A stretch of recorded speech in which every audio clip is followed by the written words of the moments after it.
Majoranca dhe opozita ulën krah njëra tjetrës për të filluar reformën zgjedhore, një reformë që kuvendi e nis gjithnjë pas zgjedhjeve parlamentare. Kjo reformë nuk është një terren i panjohur për dy bashkëkryetarët, pasi socialisti Damian Gjiknuri e demokrati Oert Bylykbashi kanë punuar së bashku për ndryshimin e rregullave për zgjedhjet prej vitit 2012. Në këtë sfond, Damian Gjiknuri premtoi se për çdo çështje ku palët ndahen, do thirret OSBE Odiri për ekspertizë, duke premtuar se konsensusi është i mundshëm, edhe në kushtet kur Partia Socialiste ka votat e nevojshme për ta ndryshuar edhe e vetme kodin zgjedhor. Është aq e ndryshme eksperienca dhe interesi sa nganjëherë bëhet e vështirë gjetja e një konsensusi. Prandaj, ekspertiza e Odirit dhe ajo që thash parimet të udhëhiqemi nga rekomandimet e Odirit është pikërisht që të gjejmë konsensusin.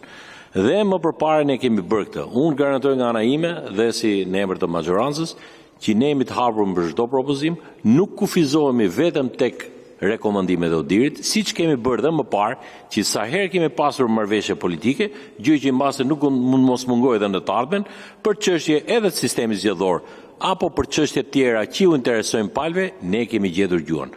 Ndërkohë që eksperjenca e ka mësuar demokratit Oert Bylykbashi në këto 12 vite në opozit, se rregullat e shkruara nuk mjaftojnë, e sa do i mirë të jetë ligjit, duhet vullnet politik për ta zbatuar atë. Por nëse ka një element që për demokratët është prioritet, ai është ndryshimi i sistemit zgjedhor.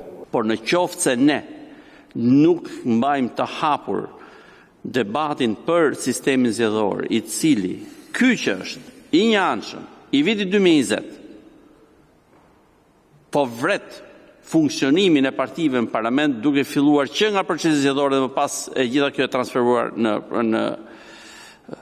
edhe në mënyrën si funksionon parlamenti, sigurisht që ky komision nuk do të ketë arritur të bëjë një nga detyrat më të rëndësishme.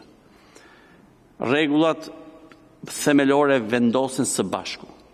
2020-a nuk prodhoi një sistem të përbashkët. Në këtë mbledhje të parë nuk morën pjesë asnjë prej përfaqësuesve të partive të reja, Agron Sheaj nga Partia Mundësia, Redi Muçi nga Lëvizja Bashkë, Ana Dajko nga Shqipëria Bëhet, të cilët janë skeptike kanë akuzuar Partinë Socialiste, Partinë Demokratike për marrëveshje në kurisë të partive të vogla.